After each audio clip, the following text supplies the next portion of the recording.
हाँ अब देखिए, ये स्क्वायर दे रखा था आपको, ठीक है ना, और इसकी साइड हमने मान ली ए दे रखी है, बुक में बी दे रखी है, आप बी मान लो इसको, कोई दिक्कत नहीं है। ये आपसे पूछा था कि इन चारों वर्टेक्स पर चार्ज को लाने में कितना वर्क करना पड़ेगा, ठीक है ना। मैं इन शॉर्ट में बता रहा हूँ सीधा।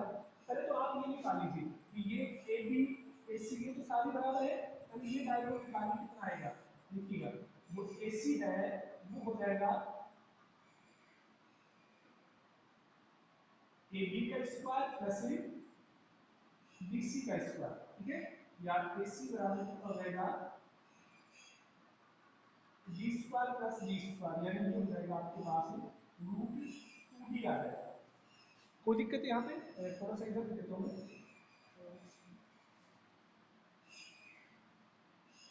हाँ, ठीक है ना, कितना हो गया रूट 2d, तो ए सी और ये भी सेम आएगा बी बी, ये दोनों रूट 2d आएगा। क्लियर, अब देखिएगा मैं सीधा निकाल रहा हूँ टोटल वर्क या total potential energy. Total work या टोटल पोटेंशियल एनर्जी कितनी होगी, देखिएगा बी ए बी की भी हो जाएगी, ठीक है ना, या यू ए बी हो जाएगा plus U B C plus U C D plus U D A, यानी इन दोनों के बीच की, इन दोनों के बीच की, और इन दोनों की, और इन दोनों की, यानी चार पेयर हो गए, और दो पेयर ये डायगोनली जो अपोजिट है दो पेयर उनकी हो गई। यानी सर वीडियो पोज हो गई, नहीं वीडियो तो पोज नहीं हुआ है, तुम्हारा नेटवर्क स्लो होगा भाई। और plus U A C plus U D D.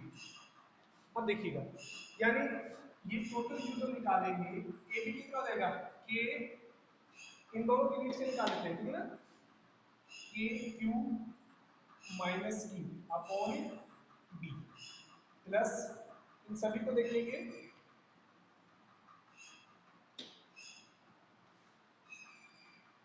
के,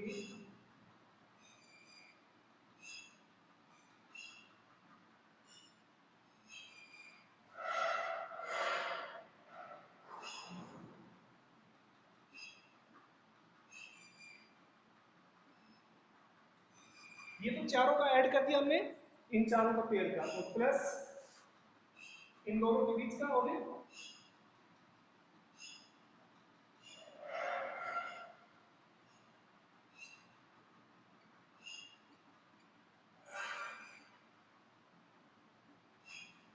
ठीक है।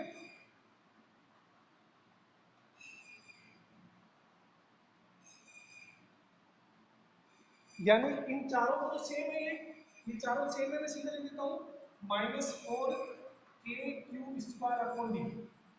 ये हो गया कि नहीं, देखो 1 2 3 4 चारों सेम है, क्यू इंटू क्यू कितना हो गया क्यू स्क्वायर, ये भी Q into Q Q square हो जाएगा, ये भी क्यू स्क्वायर और ये भी क्यू, यानी 4 हो गए, ये चारों नेगेटिव में आएंगे, ये हमने नेगेटिव लगा दिया, और प्लस ये कितने हैं दो हो गए 2 K Q square upon root, इन दो को और जोड़ दिया। अब देखो जो कॉमन आ रहा है उसको ले लेते हैं, यानी के या 2 K Q square upon D common आ रहा है, ये आपके पास बचेगा यहाँ पे -2 और प्लस यहाँ पे बचेगा, ठीक है, तो यहाँ पे भी कितना बचेगा -2 और यहाँ पे कितना बचेगा √2। इसको थोड़ा और सोल्व करना चाहें तो आप लिख सकते हैं 2 K Q square upon 1 upon √2 minus, ये तो दे रखा है, इसको और सोल्व भी कर रखा है आगे।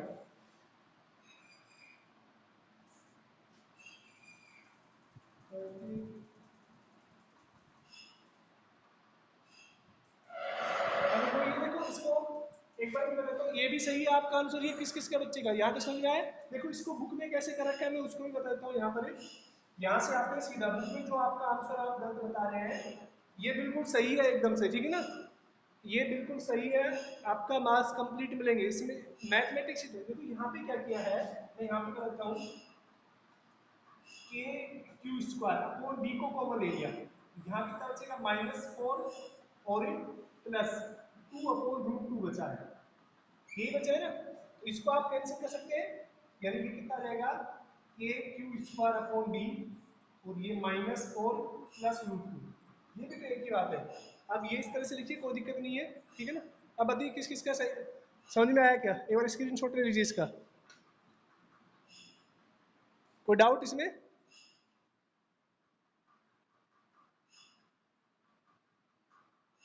आ गया सर, चलो ठीक है ना। तो सिंपल कैल मैंने इसीलिए तो तुम्हें कल कहा था कि जो आप स्क्वायर के में गलती करोगे, वो गलती क्या करोगे, आप इन डायगोनल वालों को नहीं लोगे, इन डायगोनल वालों को आप भूल जाओगे, आप सोचोगे कि चार कॉर्नर पे ही तो है, तो चारों को ले लोगे। ट्राइंगल में ऐसा होता है, ठीक है, क्योंकि ट्राइंगल में कोई डायगोनल होता ही नहीं है। अगर ये पेंटागन होता तो उस टाइम और भी बढ़ जाता। जो सर सॉल्यूशन भेजा होता वो सही था क्या? गुंजन, वो मैं एक्चुअली क्या है कि देख नहीं पाया था उसका प्रॉपर, तुम्हारा सॉल्यूशन भी नहीं बता पाया हूँ मैं। उसको बता दूंगा मैं अभी, थोड़ा सा क्या है कि एक दो दिन में। सर आपने नहीं समझाया। हाँ मैं अभी नहीं समझाया, उसको समझा देंगे, ठीक है ना, जरूर जैसे ही। तो देखिए क्वेश्चन को, इसके अलावा और किसी क्वेश्चन में दिक्कत है क्या? फिर हम स्टार्ट कर रहे हैं नेक्स्ट। इसका स्क्रीनशॉट ले लीजिए। लैंग्वेज वगैरह मैंने नहीं लिखी है, मैंने इसको रफली समझाया थोड़ा। करें स्टार्ट नेक्स्ट। वो जतिन ऐड हो गया क्या? वो बोल रहे थे सर ऐड नहीं हो पा रहे जतिन। अंजलि, गुंजन, मोहित, रितेश, याना, धीरज। जतिन तो अभी नहीं आया, क्या प्रॉब्लम होगी भी इसकी क्लास में?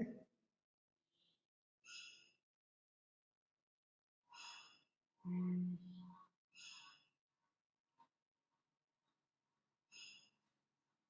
धीरज तुम्हारी बात हुई है कि क्या बोल रहा है वो? नहीं हो पा रहा है क्या ऐड? शो क्यों नहीं हो पा रहा है इसमें? कहाँ है शिवा, कहाँ है जतिन? अच्छा हाँ हो गया, ठीक है ना।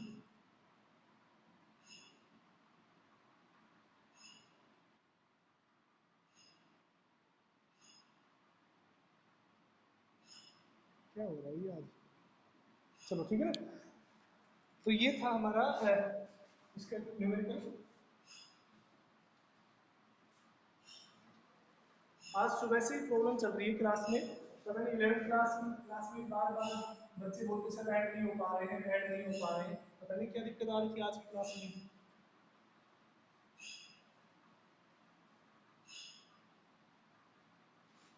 देखो, कल हमने बात की थी कि किसी भी सब्सटेंस को एक्स्ट्रा इलेक्ट्रिक फील्ड में जब हम रख देते हैं तो उसके ऊपर क्या इफेक्ट पड़ता है, ठीक है ना, उसके बारे में, ठीक है, और उसके अंदर की क्यों इलेक्ट्रिक फील्ड जीरो हो जाता है। एक छोटा सा टॉपिक है, उसके बारे में हम बात कर लेते हैं।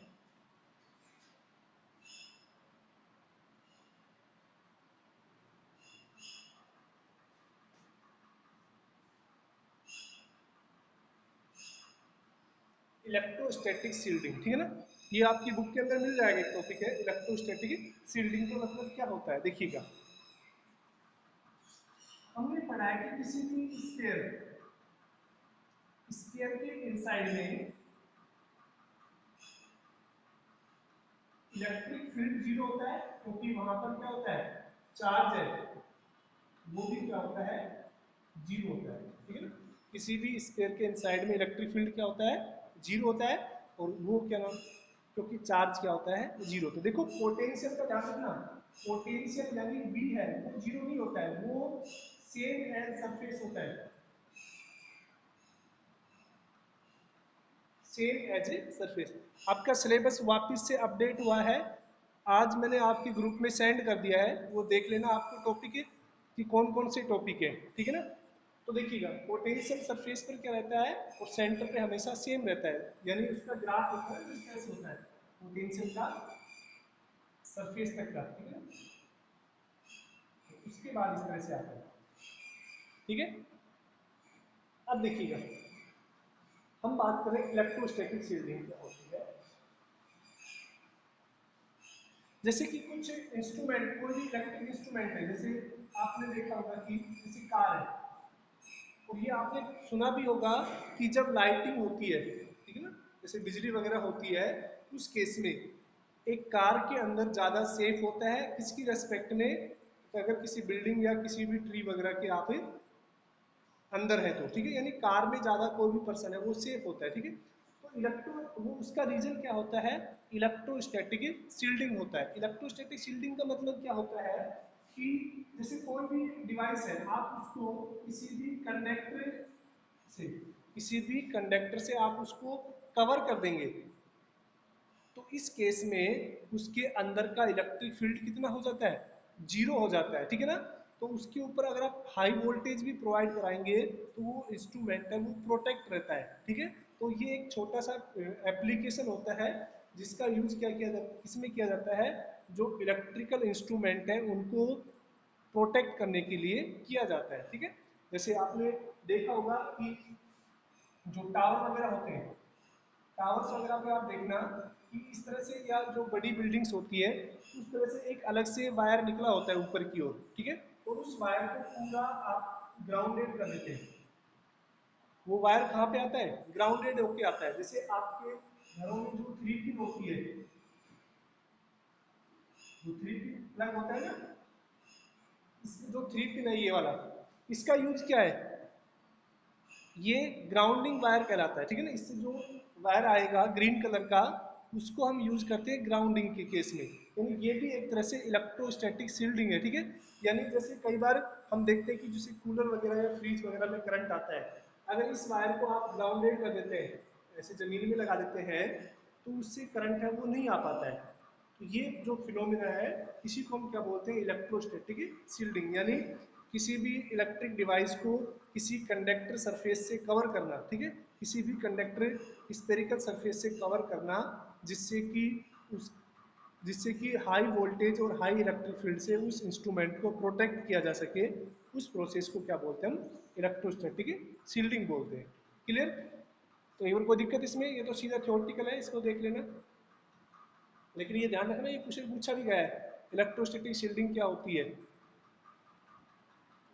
बता दिया करो थोड़ा मैसेज करके, मैं आगे बढ़ूँ फिर उससे।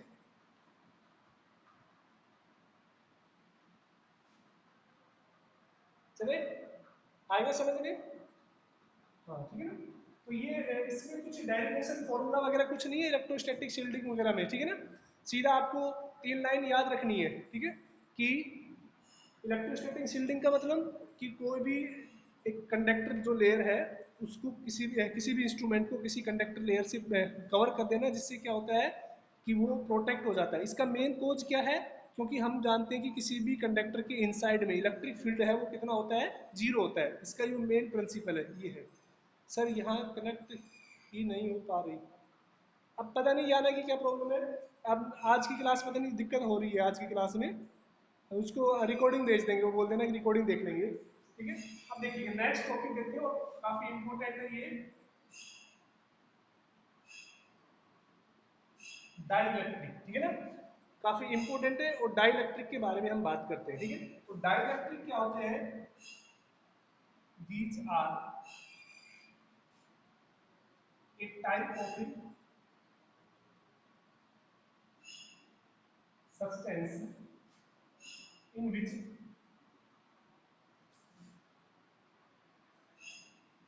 electric current not flow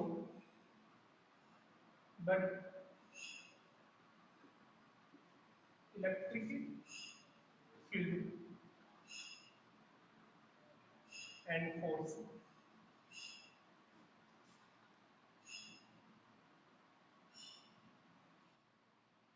can pass। देखिएगा, जो डाइलेक्ट्रिक होते हैं ये कुछ स्पेशल टाइप के मटेरियल्स होते हैं जिसके अंदर से इलेक्ट्रिक करंट तो पास नहीं हो पाता है, लेकिन इलेक्ट्रिक फील्ड और इलेक्ट्रिक फोर्स है वो क्या हो जाता है, अप्लाइड हो जाता है। जैसे कि देखो, इनको हम ना तो कंडक्टर के अंदर फिक्स करते कंक्लूड करते हैं, और ना ही इनको हम इंसुलेटर के अंदर इंक्लूड करते हैं। यानी ये ना तो कंडक्टर होते हैं, देखो अगर कंडक्टर होते हैं तो इनके अंदर क्या होता है, इलेक्ट्रिक फील्ड पास होता, ठीक है। लेकिन इनके अंदर इलेक्ट्रिक फील्ड है वो पास नहीं होता है, ठीक है। लेकिन सॉरी, इलेक्ट्रिक करंट पास नहीं होता है, लेकिन इलेक्ट्रिक फील्ड और इलेक्ट्रिक फोर्स है वो इन मीडियम से क्या हो जाता है, पास हो जाता है। जैसे इसके एग्जाम्पल, जैसे पेपर हो गया, वुड हो गया, ठीक है, ग्लास हो गया, ऐसे ही सैंड हो गया, सिलिका हो गया, ठीक है ना। ये सारे क्या है, डाई इलेक्ट्रिक के एग्जाम्पल है, ठीक है ना। तो डाई इलेक्ट्रिक समझ गया अभी कि कुछ पर्टिकुलर सब्सटेंस जिनके अंदर से इलेक्ट्रिक करंट तो पास नहीं होता है, लेकिन इलेक्ट्रिक फील्ड है वो क्या हो जाता है, पास हो जाता है, ठीक है। देखिएगा, आपने याद हो तो जब हमने कूलाम फोर्स पढ़ा था, वहां पर हम लिखते थे 1/4 pi epsilon naught Q1 Q2 upon R square, clear. यानी ये जो एप्सिलॉन नोट थी, ये कहलाती थी परमिटिविटी ऑफ फ्री स्पेस, ठीक है ना। परमिटिविटी ऑफ फ्री स्पेस यानी इन दोनों चार्ज के बीच में Q1 और जो Q2 दो चार्ज है, इनके बीच में जो मीडियम है वो क्या था, एयर था या फिर वैक्यूम था। उस केस में हम एप्सिलॉन नोट कंसीडर करते थे, ठीक है। और इसकी वैल्यू उसी केस में 8.85 इंटू 10⁻12 कंसीडर होती थी। अब देखिएगा, आपसे पूछा जाता है कि इन दो चार्ज है Q1 और Q2 एयर के अलावा, ठीक है। देखो, आप सिलेबस का पता हो गया होगा आपको, और एग्जाम पैटर्न का भी जो आपका हाफ ईयरली होगा वो कंप्लीटली ऑब्जेक्टिव टाइप होगा, ठीक है। अभी तक तो जो सूचना है वो यही है कि वो जो पेपर होगा आपका कंप्लीटली ऑब्जेक्टिव टाइप होगा। तो देखिएगा, उसमें ऑब्जेक्टिव क्वेश्चन ज़्यादा आएंगे, तो आप छोटे छोटे कॉन्सेप्ट हैं वो आप बिल्कुल क्लियर करते चलें। अब देखिएगा, अगर इन दोनों चार्ज को हमने एयर में रखा हुआ है, दोनों चार्ज को कहाँ पे रखा हुआ है, एयर में रखा हुआ है, उस केस में मान लेते हैं कि इनके बीच का जो फोर्स है F1 है। कितना मान लेते हैं, F1। अब हम इन दोनों के बीच में कोई भी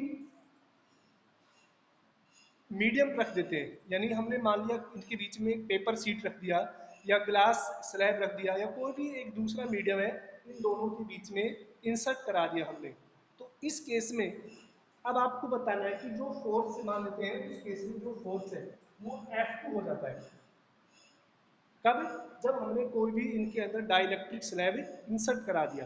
यानी अब आपसे बताना है कि जो F1 ग्रेटर होगा या फिर F2 ग्रेटर होगा F1 से, या फिर दोनों सेम होंगे, बताइए यहां से।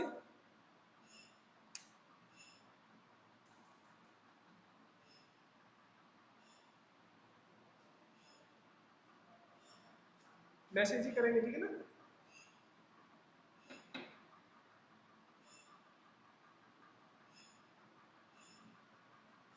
तो ये उस टाइम भी हमने बात की थी कि F1 ग्रेटर होगा F2 ग्रेटर होगा। फिर हम इसी डाइलेक्ट्रिक पे आएंगे, इसी यहीं से। मैसेज के अंदर भी मैसेज का कोई है नहीं, आ पा रहे मैसेज।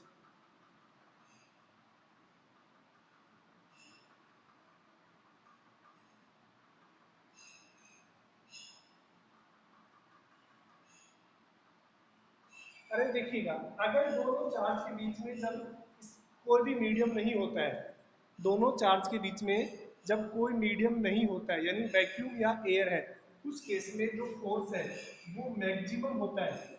उस केस में क्या होता है, फोर्स मैक्सिमम होता है। अब देखिएगा, अगर यहाँ पर हम इन दोनों के बीच में कोई दूसरा मीडियम रखते हैं, एयर की अगर कोई दूसरा मीडियम रखते हैं, तो उस केस में फोर्स हमेशा क्या होगा, डिक्रीज होगा। ये ध्यान रखना है, फोर्स क्या होगा उस केस में, डिक्रीज होगा। अब देखिए, जो मेन मैं पूछना चाह रहा हूँ, इन दोनों के बीच में हमने एक कंडक्टर, ठीक है ना, कंडक्टर प्लेट इंसर्ट करा दी है। क्या इंसर्ट कराया हमने, कंडक्टर प्लेट इंसर्ट करा दी है। उस केस में फोर्स कितना हो जाएगा, कोई बता सकता है। और ये हमने बताया भी था, और आपकी बुक के अंदर टेबल भी दे रखी है कि कंडक्टर के लिए डाइलेक्ट्रिक ये कितना होता है, इसकी वैल्यू, परमेबिलिटी की वैल्यू कितनी होती है कंडक्टर के लिए। चलो ये बताइए मुझे, कंडक्टर के लिए एप्सिलॉन नोट कितना होता है, किसी बच्चे को याद नहीं है।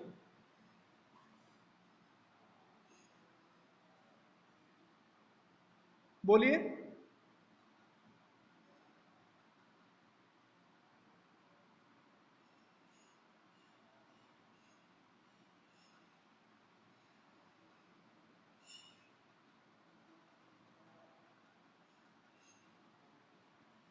यस नो को रिप्लाई तो दीजिए, आवाज आ रही है क्या सभी के पास?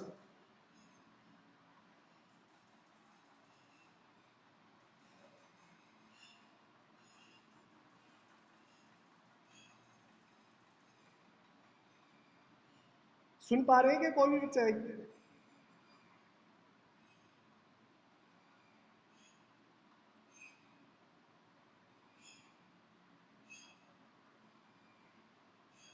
एक मैसेज आया किसका है? यस। हाँ, तो इसका आंसर बताइए, डाइलेक्ट्रिक के लिए, कंडक्टर के लिए डाइलेक्ट्रिक की वैल्यू कितनी होती है?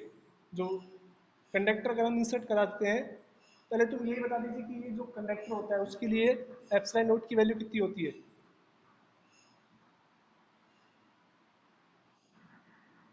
किसी को याद नहीं है?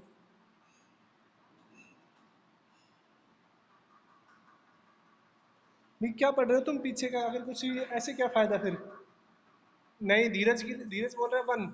नहीं होती वन। वन तो एयर के लिए हम कंसीडर करते हैं, उसकी रेस्पेक्ट में जब हम निकालते हैं डाइलेक्ट्रिक कांस्टेंट। मैं वापस से बोल रहा हूँ कि ये जो डाइलेक्ट्रिक है, टाइप ऑफ डाइपोलर, ठीक है ना, और नॉन पोलर है। एक बार आप वापस से जो कूलाम लो है उसको पढ़िए। 8, चंचल यादव 8 बता रही है। नहीं चंचल, गलत है आपका। 81 तो वाटर के लिए होती है। एक ये तो एप्सिलॉन नोट की वैल्यू है हितेश वर्मा।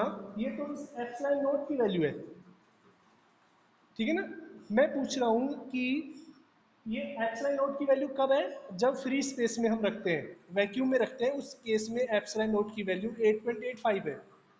मैं पूछ रहा हूँ कि इस एप्सिलॉन नोट की वैल्यू किसी कंडक्टर के लिए कितनी होगी? भाई एप्सिलॉन नोट तो एयर को रिप्रेजेंट करता है, यानी मेन जो क्वांटिटी है वो एप्सिलॉन है। जो मेन है वो एप्सिलॉन है। एयर के लिए हम क्या बोल देते हैं उसको? एप्सिलॉन नोट बोल देते हैं। तो इसकी वैल्यू पूछ रहा हूं मैं, एप्सिलॉन की वैल्यू, परमिटिविटी की value for a conductor medium.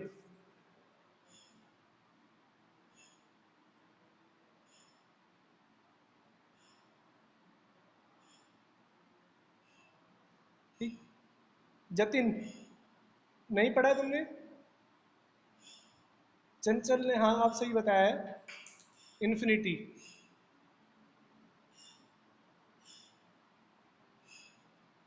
देखो मैं बोल रहा हूँ, कल का हमारा टॉपिक रहेगा डाई इलेक्ट्रिक का, ठीक है ना। उसके अंदर हम कंप्लीट पढ़ेंगे डाई इलेक्ट्रिक के अंदर पोलर और नॉन पोलर, ठीक है ना। इसके अलावा हम ये भी बात करेंगे कि डाई इलेक्ट्रिक को जब हम इलेक्ट्रिक फील्ड में रखते हैं, चाहे पोलर हो या नॉन पोलर डाई इलेक्ट्रिक हो, तो उनके ऊपर क्या क्या इफेक्ट पड़ता है। अगर ये हम कल डिस्कस करेंगे, आपको पढ़ के आना है। अगर नहीं पढ़ के आओगे तो पूरा कैपेसिटर आपको समझ में नहीं आएगा, और सबसे इंपॉर्टेंट टॉपिक है कैपेसिटर। वापस से बोल रहा हूँ, और ये डाइलेक्ट्रिक का कॉन्सेप्ट तो समझ में आएगा जब ये आप परमिटिविटी वगैरह ये पढ़ेंगे तब। आप कुछ पढ़ ही नहीं रहे हैं तो लगातार ऐसे पढ़ाने से क्या फायदा? और मैं सोच रहा हूँ कि किसी दिन एक दिन बता दीजिए आप, फर्स्ट चैप्टर का हम टेस्ट कंडक्ट करेंगे। कोई भी एक दिन आप बता दीजिए, नेक्स्ट मतलब इस संडे के बाद। सुन रहे हैं सभी को?